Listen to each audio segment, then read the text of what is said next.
జై శ్రీరామ్. శ్రీమాత్రే నమః. శ్రీ గురుభ్యో నమః. 2025 సంవత్సరం మార్చి 29వ తారీఖు షడ్గ్రహ కూటమి మీనరాశిలో చోటు చేసుకుంటుంది. ఈ షడ్గ్రహ కూటమి 6 గ్రహాలు మీనరాశిలో సంచారం చేయబోతున్నాయి. అవి వచ్చేసేసి నవగ్రహాల్లో రారాజైన సూర్యనారాయణమూర్తి, అలాగే చంద్రభగవానుడు, వక్రించిన శుక్రాచార్యుల వారు, వక్రించిన బుధ భగవానుడు, రాహుదేవుడు ఆల్రెడీ అక్కడే సంచారం చేస్తూ ఉన్నాడు, మీనరాశిలోనే సంచారం చేస్తూ ఉన్నారు. శనేశ్వరుడు కూడా ఆ రోజు మీనరాశిలోకి అడిగిపోతున్నారు. అంటే ఇక్కడ మకర రాశి వాళ్ళకి ఏలినాటి శని ఎఫెక్ట్ తగ్గిపోతుంది ఈ రోజు నుంచి. అలాగే కర్కాటక రాశి వాళ్ళకి అష్టమ శని ఎఫెక్ట్, వృశ్చిక రాశి వాళ్ళకి అర్ధాష్టమ శని ఎఫెక్ట్. వీటిల్లోంచి ఈ 3 రాశుల వాళ్ళు కూడా బయటపడబోతున్నారు. శనైశ్వరుడు సంచారం గురించి మనం విడిగా మళ్ళీ మాట్లాడుకుందాం. ప్రస్తుతం మనం ఈ షడ్గ్రహ కూటమి 6 గ్రహాలు కాలపురుషుడి కుండలిలో 1000 స్థానంలో సంచారం చేస్తూ ద్వాదశ రాశుల వాళ్ళకి, ద్వాదశ లగ్నాల వాళ్ళకి ఎలాంటి ఫలితాలను సూచిస్తున్నాయి, తీసుకోవాల్సిన జాగ్రత్తలు ఏంటి, ఇవన్నీ మనం ఒకసారి చూద్దాం. వీటి ఎంతటికంటే ముందు రాహుకేతువులు ఇద్దరూ కూడా 12వ స్థానం మరియు షష్ఠ స్థానంలో సంచారం చేస్తున్నాడు. కేతు భగవానుడు షష్ఠ స్థానంలో, రాహుదేవుడు 1000 స్థానంలో సంచారం చేస్తున్నాడు. అంటే కాలపురుషుడి కుండలిలో నుంచి 1000 స్థానమైన మీనరాశిలో సంచారం చేస్తూ ఉన్నాడు. ఈ కన్యా రాశి కరెక్ట్గా చూసుకుంటే కనుక మనకి అంటే మిడ్ ఆఫ్ ద జోడియాక్ షడ్రూపీస్ని సూచిస్తుంది ఈ కన్యా రాశి. రుణ రోగ శత్రుస్థానం అని చెప్తుంది జ్యోతిష శాస్త్రం. ఈ కన్యా రాశిని 6వ స్థానాన్ని, అంటే ఏ రాశికైనా సరే 6వ స్థానం రుణ రోగ శత్రుస్థానాన్ని సూచిస్తుంది. అక్కడ కేతు భగవానుడు ఉన్నాడు. యాక్చువల్గా రాహు భగవానుడికి కన్యా రాశి చాలా కంఫర్టబుల్ ప్లేస్, మీన రాశిలో కేతు దేవునికి చాలా కంఫర్టబుల్ ప్రదేశం. వీళ్ళిద్దరూ కూడా దానికి ఆపోజిట్గా సంచారం చేస్తూ ఈ షడ్గ్రహ కూటమి చోటు చేసుకుంటూ ఉంది. 12వ స్థానము మనందరినీ కూడా లిబరేట్ చేసే హౌస్.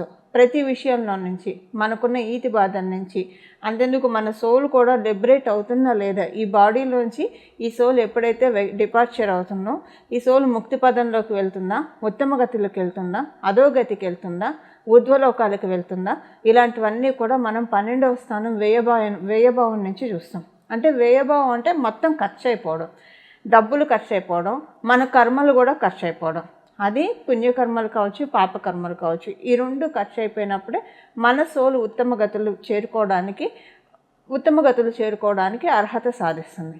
అయితే ఇప్పుడు మనకు అది ఇర్రెస్పెక్టివ్ ఈ 12వ స్థానంలో చోటు చేసుకోబోయే ఈ షడ్గ్రహ కూటమి ద్వాదశ రాశుల వాళ్ళకి ఎలాంటి ఫలితాన్ని తెచ్చిపెట్టబోతుందో. ఈ షడ్గ్రహ కూటమిలో ఒక విశేషాంశం ఉంది. ఈ షడ్గ్రహ కూటమి ఒక 2 విశేషాంశాలను సూచిస్తుంది. కన్యా రాశిలో కేతు భగవానుడు సంచారం చేస్తున్నాడు. కన్యా రాశ్యాధిపతి అయిన బుధ భగవానుడు మీనరాశిలో సంచారం చేస్తూ ఉన్నాడు. ఆయన ఆయన వక్రగతిలో ఉన్నాడు. ఇది నీచ స్థానం. మీనరాశి బుధ భగవానుడికి నీచ స్థానం. నీచ స్థానంలో ఉండి వక్రించాడంటే ఇది ఒక ఉచ్చ స్థానాన్ని సూచిస్తుంది. అంటే ఇది ఒక ఎగ్జాల్టేషన్ పాయింట్గా మనకి కన్సిడరేషన్లోకి వస్తుంది. అలాగే ఇక్కడ పరివర్తన యోగం కూడా మీనరాశి అధిపతి అయిన గురు భగవానుడు వృషభ రాశిలో సంచారము, అలాగే వృషభ రాశ్యాధిపతి అయిన శుక్రాచార్యుల వారు మీనరాశిలో సంచారము. ఈయన కూడా వక్రగతిలోనే ఉన్నాడు. ఈయనకి అది ఎగ్జాల్టేషన్ పాయింట్, మీనరాశి ఎగ్జాల్టేషన్ పాయింట్, అక్కడ ఆయన వక్రంలో ఉన్నాడు. సో ఇప్పుడు ఈ గోచార గ్రహస్థితుల రీత్యా ద్వాదశ రాశుల వాళ్ళకి, ద్వాదశ లగ్నాల వాళ్ళకి ఎలాంటి ఫలితాలు రాబోతున్నాయో మనం ప్రతి ఒక్క రాశికి విడివిడిగా ఒకసారి మనం ఇప్పుడు స్టడీ చేద్దాం. మకర రాశి వాళ్ళకి ఈ షడ్గ్రహ కూటమి మీకు 3వ స్థానము మరియు కాలపురుషుడి కుండలిలో 1000 స్థానంలో చోటు చేసుకుంటూ ఉంది. మీరు మకర రాశిలో పుట్టిన, మకర లగ్నంలో పుట్టిన 3వ స్థానంలో ఇది చోటు చేసుకుంటూ ఉంది. కాబట్టి మీ జన్మజాతకం అనుకూలంగా ఉంటే మీకు చాలా మంచి పేర్లు వస్తాయి, స్ట్రైప్స్ వస్తాయి, స్టార్స్ వస్తాయి మీ భుజాల మీద.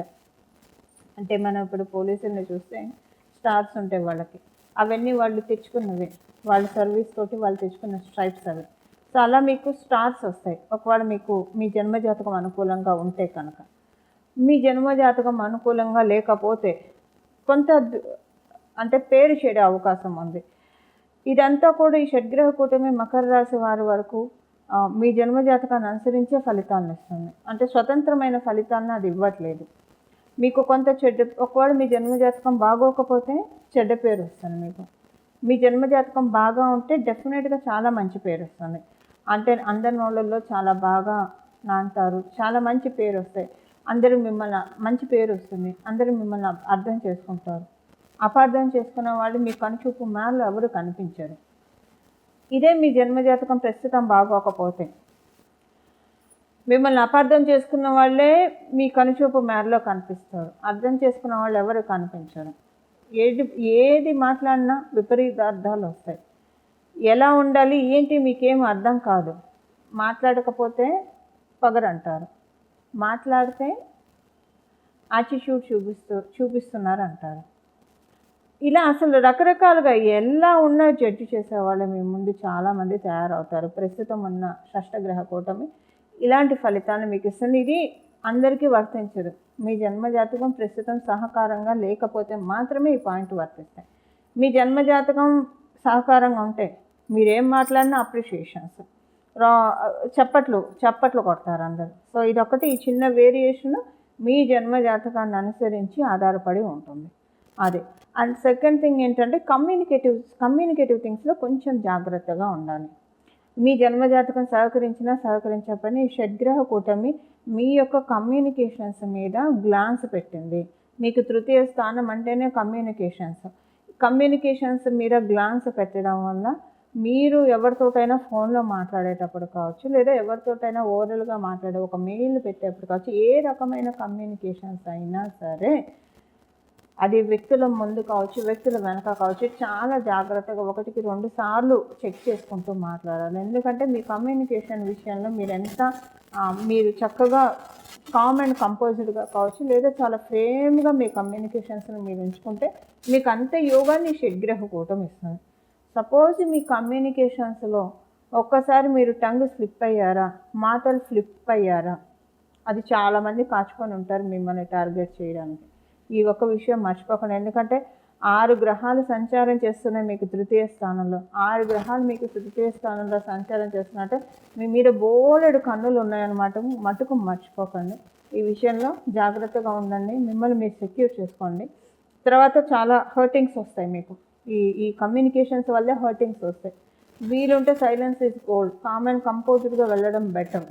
మీరు ఒకవేళ అలా కామ్ అండ్ సపోజ్ మీరు మార్కెటింగ్ ఫీల్డ్లో ఉన్నారు, కామ్ అండ్ కంపోజ్డ్గా ఉంటే మీకు పనులు జరగవు, మాట్లాడాల్సి వస్తుంది. చాలా జాగ్రత్తగా మాట్లాడండి. సో ఎప్పుడు ఎవరైనా సరే, ఒక గృహిణుల దగ్గర నుంచి విద్యార్థుల దగ్గర నుంచి వర్క్ చేసేవాళ్ళ దాకా సీనియర్ సిటిజన్స్ అందరికీ కమ్యూనికేషన్ విషయంలో కొంచెం జాగ్రత్తగా ఉండాలి. అలాగే మీరు డ్రైవింగ్లో ఉన్నప్పుడు ఫోన్ మాట్లాడడం, అది కూడా కమ్యూనికేషన్ దోషమే అవుతుంది. మీరు మామూలుగానే మాట్లాడతారు, అసలు ఎలాంటి ఇది లేదు, అంత బాగుంది, ఎలాంటి ఇది లేకపోయినా మీరు డ్రైవింగ్లో ఉండి ఫోన్ కాల్స్ అటెండ్ చేసిన, ఫోన్లో మాట్లాడినా అది మళ్ళీ మీకు దోషంగా పరిణమిస్తే దానివల్ల కొన్ని ప్రాబ్లమ్స్ వస్తాయి. అయితే ఇక్కడ ఏంటంటే, సపోజ్ మీరు ఇంపార్టెంట్ కాల్ అటెండ్ చేయాలంటే డెఫినెట్గా ఒక సైడ్కి తీసుకొని ఆగి ఫోన్ మాట్లాడి ఫోన్ కట్ చేసి మాత్రమే మళ్ళీ మీరు మూవ్ ఆన్ అవ్వండి. కమ్యూనికేషన్స్ విషయంలో చాలా జాగ్రత్తగా ఉండండి. ట్రావెల్లో ఉండి కమ్యూనికేట్ చేసినా మీకు ఇబ్బంది వస్తుంది. సో ఇది మీరు కమ్యూనికేటివ్ విషయాల్లో జాగ్రత్తగా ఉంటే మిగతా అన్ని విషయాల్లో బాగున్నట్లే. మిగతా అన్ని విషయాల్లో ఎలాంటి ఇబ్బంది లేదు. కేవలంగా మీ పేరు విషయంలో, మీ కమ్యూనికేషన్స్ విషయంలో ఈ షడ్గ్రహ కూటమి జాగ్రత్తగా సూచిస్తుంది. పేరు విషయంలో నేను చెప్పాను, మీ జన్మజాతకం బాగుంటే చాలా మంచి పేరు వస్తుంది. సహకారంగా లేకపోతే దానికి రివర్స్లో ఉంటుంది. కమ్యూనికేషన్స్ అనేది మీ చేతుల్లో ఉంటాయి. సో ఈ కమ్యూనికేషన్ విషయంలో 1కి 2 సార్లు మీరు చెక్ చేసుకుంటూ మాట్లాడటం చాలా ఉత్తమమైన ఫలితాలు ఇస్తున్నాయి. డ్రైవింగ్లో అస్సలు ఫోన్ మాట్లాడకపోవడం మంచిది. మామూలుగానే అది డ్రైవింగ్లో ఫోన్ మాట్లాడడం అంత మంచి విషయం కాదు. దాన్ని మనం ఇన్వైట్ చేయదగ్గ అంశం అయితే కాదు. అండ్ ఎస్పెషల్లీ ఇలాంటప్పుడు మేము కార్లోనే ఉన్నాము, డ్రైవ్ చేస్తూ మాట్లాడుతున్నప్పుడు కూడా మాట్లాడుకోండి. మీరు డ్రైవ్ చేయకుండా ఉత్తగా కార్లో కూర్చుంటే అప్పుడు కూడా మీరు వీలైనంత వరకు పోస్ట్పోన్ చేయడానికి ప్రయత్నించండి. లేదు మరీ అర్జెంట్ అంటే తప్పించి ఇంకప్పుడు మాట్లాడండి. అది మీ డ్రైవింగ్లో లేకపోతే మటుకు అది కూడా వీలైనంత వరకు మీ డ్రైవింగ్లో జర్నీస్లో ఫోన్ మాట్లాడకపోవడం చాలా ఉత్తమం మీకు. ఇది మకర రాశి వాళ్ళకి షడ్గ్రహ కూటమి ఇచ్చే ఫలితాలు. చూశారు కదండి ఈ షష్టగ్రహ కూటమి మీ రాశి వాళ్ళకి ఎలాంటి ఫలితాన్ని అందజేస్తుందో. ఇప్పుడు మనం దీనికి చేసుకోవాల్సిన పరిహారం, ఏ పరిహారం చేసుకుంటే ఈ షడ్గ్రహ కూటమి యొక్క బ్యాడ్ ఇంపాక్ట్స్ మనకి రాకుండా, అలాగే ఈ షడ్గ్రహ ఎప్పుడైనా సరే ఒక 2 గ్రహాలు కలిస్తే యోగం, 3 గ్రహాలు కలిస్తే యోగం, 4 గ్రహాలు కలిస్తే యోగం. ఎప్పుడైనా యోగాలు ఎలా ఏర్పడతాయి? ఒక గ్రహానికి ఇంకొక గ్రహానికి ఏదో ఒక రకమైన కనెక్షన్ ఉంటేనే యోగం వస్తుంది. కొన్ని గ్రహాలకు అసలు ఏ గ్రహంతో కనెక్షన్ లేకపోయినా కూడా యోగం వస్తుంది. అది ఎలాంటి వాళ్ళకు వస్తుందంటే మనకి వృషభ రాశి వాళ్ళకి, తులారాశి వాళ్ళకి, అలాగే కర్కాటక రాశి వాళ్ళకి, సింహరాశి వాళ్ళకి, మకర కుంభరాశుల వాళ్ళకి. ఇప్పుడు వృషభ రాశి వాళ్ళకి, తులారాశి వాళ్ళకి శనీశ్వరుడు ఒక్కడు చాలు, ఏ గ్రహంతో సంబంధం లేకుండా పరిపూర్తిగా రాజయోగాన్ని ఇచ్చేస్తాడు. అలాగే కర్కాటక రాశి, సింహరాశి వాళ్ళకి మంగళ ఒక్కడు చాలు. అతనికి ఏ గ్రహంతో, మంగళకి ఏ ప్లానెట్తో సంబంధం లేకపోయినా పరిపూర్తి రాజయోగాన్ని ఇస్తాడు. మకర కుంభరాశుల వారికి శుక్రాచార్యులు ఒక్కడు చాలు, ఏ గ్రహంతో సంబంధం లేకపోయినా పరిపూర్తి రాజయోగాన్ని ఇస్తారు. అదే వాళ్ళు కూడా ఇంకొక గ్రహంతో కలిస్తే ఈ యోగం అనేది మరింత పటిష్టం అవుతుంది, మరింత బలోపేతం అవుతుంది.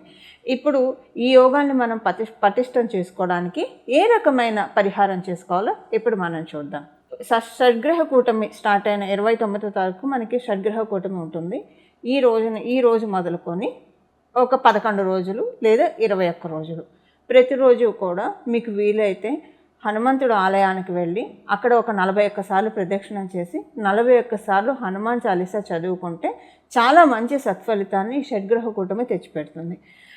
సో ఉదాహరణకి మీ ఇంటి దగ్గర ఆంజనేయ స్వామి వారి గుడి అందుబాటులో లేదు, ఉదాహరణకు ఒకవేళ అందుబాటులో ఉన్న మీ టైం బిజీ వల్ల మీరు 21 రోజులు కంటిన్యూగా వెళ్ళలేకపోతూ ఉన్నారంటే 21 రోజులు మీ ఇంట్లో అయినా సరే ప్రతిరోజు స్నానం చేసిన వెంటనే హనుమాన్ చాలీసాని ఒక 11 సార్లు మీరు చదువుకోవాలి. ఖచ్చితంగా 21 రోజులు ప్రతిరోజు క్రమం తప్పకుండా 11 సార్లు రిపీటెడ్గా హనుమాన్ చాలీసాని చదువుకోవాలి.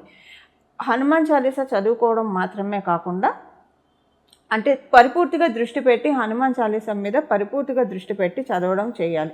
ఇలా చేయడం వల్ల ఈ షడ్గ్రహ కూటమి యొక్క నెగిటివ్ ఎఫెక్ట్స్ అన్నీ కూడా ఆయన తోకతో జాడించి కొడతాడు. అలాగే దీనివల్ల వచ్చే యోగాలన్నింటినీ కూడా ఫిల్టర్ చేసి మనకు అందిస్తాడు, అంటే మనల్ని ఆశీర్వదిస్తాడు. ఆయన ఆశీర్వాదం, భగవంతుడి ఆశీర్వాదం ఎప్పుడైతే మనకు వస్తుందో అదొక వరం. భగవంతుడి ఆశీర్వాదం అంటే మనకి జీవితంలో లోటు ఏముంటుందో చెప్పండి. అలా మనకి ఆంజనేయ స్వామి వారి చరణాలను ఆశ్రయిస్తే అలాంటి సత్ఫలితాలు ఉంటుంది.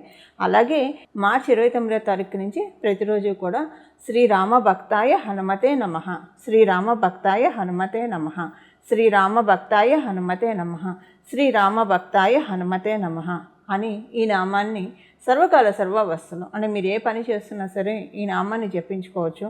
మీరు ఉదయాన్నే కొంచెం స్నానం ఆలస్యంగా చేస్తూ ఉన్నా ఈ నామాన్ని జపించవచ్చు, రాత్రి పడుకునేప్పుడు ఈ నామాన్ని జపించవచ్చు, మీరు ఏ పని చేస్తున్నా ఈ నామాన్ని జపించవచ్చు. మీరు బాత్రూమ్కి వెళ్ళినప్పుడు తప్పించి ఇంకా మిగతా సమయాలు మొత్తం కూడా ఈ నామాన్ని చక్కగా జపించవచ్చు. ఈ విధంగా హనుమంతుడి చరణాన్ని ఆశ్రయిస్తే ఈ షడ్గ్రహ కూటమి మనందరికీ కూడా చాలా చక్కటి శుభ ఫలితాన్ని మనకు అందజేస్తుంది. అలాగే మీరు అమ్మవారు ఉపాసకులు అయితే ప్రతిరోజు కూడా 3 సార్లు లలితా సహస్రనామం చదవడానికి ప్రయత్నించండి. 3 సార్లు లలితా సహస్రనామం చదవడం కావచ్చు, వినడానికి కావచ్చు ప్రయత్నించండి. ఇలా 3 సార్లు లలితా సహస్రనామం చదవడం వల్ల లేదా వినడం వల్ల కూడా చాలా చక్కటి సత్ఫలితాన్ని, ఎందుకంటే అమ్మవారు మనకి ఈ సమయంలో అంటే మన జన్మ కుండలిలో కనుక ఏదైనా మీ జన్మ జాతకంలో మీనరాశి సంబంధించిన ఎఫెక్ట్స్ ఏమన్నా ఉంటే, అలాగే ఇప్పుడు మనం తెలుసుకున్న ఈ షడ్గ్రహ కూటమి, ఈ షష్టగ్రహ కూటమి, ఈ 6 గ్రహాలు ఏమన్నా మీ జన్మ జాతకంలో సరిగ్గా లేకపోతే, బలోపేతంగా లేకపోతే లలిత సహస్రనామం ఈ సమయంలో 3 సార్లు చదవడం వల్ల ఆ షడ్గ్రహ కుటుంబంలో ఉన్న గ్రహాలన్నీ కూడా మన జన్మజాతకంలో బలోపేతం చేసుకోవడానికి చాలా చక్కగా అమ్మవారు దీవిస్తారు. ఇందులో ఏమాత్రం సందేహం లేదు. ఇలా మనందరం కూడా ఈ షడ్గ్రహ కూటమిని చక్కగా అనుకూలంగా మార్చుకోవాలని చెప్పి మన జన్మజాతకంలో ఉన్న ఇబ్బందుల నుంచి మనం బయటపడి గట్టెక్కి, అలాగే మన జన్మజాతకంలో ఉన్న బ్లెస్సింగ్స్ని మనకి వెలికి తీసే షడ్గ్రహ కూటమికి మనందరం కూడా ఆహ్వానం పలుకుదాము. మంగళం. నమో భగవతే వాసుదేవాయ.